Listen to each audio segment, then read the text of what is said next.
అనగనగా ఒక ఊరిలో ఒక అతను ఉండేవాడు. అతని దగ్గర ఒక గాడిద ఉండేది.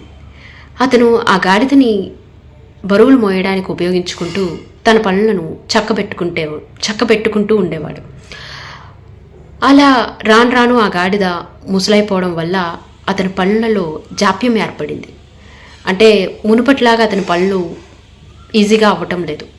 అప్పుడు అతను ఒక ఆలోచన చేశాడు, ఎలా అయినా సరే ఈ గాడిదని వదిలించుకోవాలి అని.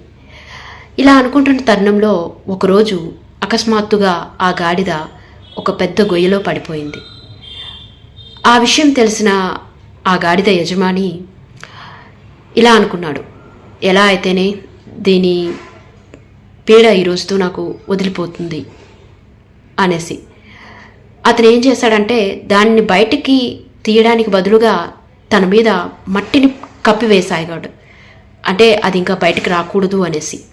పాపం ఆ లోపల ఉన్న గాడిద అనుకుంది, నా యజమాని నన్ను రక్షించడానికి ఎంతో ప్రయత్నిస్తున్నాడు, చాలా కష్టపడుతున్నాడు, దానికి నేను కూడా తగిన విధంగా సహకరించాలి అని ఆ గాడిద ఆ పైన పడుతున్న మట్టిని కిందకి విదిలించుకుంటూ క్రమేణా ఒక మెట్ల రూపంలో దాన్ని ఆ మట్టిని వినియోగించుకుంటూ పైకి వచ్చేసింది.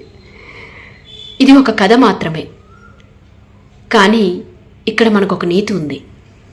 ఏంటంటే జీవితంలో మనం ఎన్నో రకాల సవాళ్లను, ప్రశ్నలను ఎదుర్కొంటూ ఉంటాం. వాటిని మనం పాజిటివ్గా తీసుకోవాలి, అంతేగాని నెగిటివ్గా తీసుకోకూడదు. ఎలా అయితే ఆ గాడిద వాటన్నింటిని అంటే ఆ మట్టిని మెట్లగా మలుచుకొని బయటికి వచ్చిందో, అలాగే మనం కూడా జీవితంలో మనకు ఎదురయ్యే సవాళ్లను, నిందలను, ఎనీ నెగిటివ్ ఏదైనా సరే మనకి ఇబ్బంది కలిగించే ప్రతి ప్రశ్నను, ప్రతి విషయాన్ని కూడా మనం పైకి ఎదగడానికి ఉపయోగించుకోవాలి. అలా ఉపయోగించుకుంటూ మనల్ని మనం ఉన్నత శిఖరాలకి చేర్చుకోవాలి.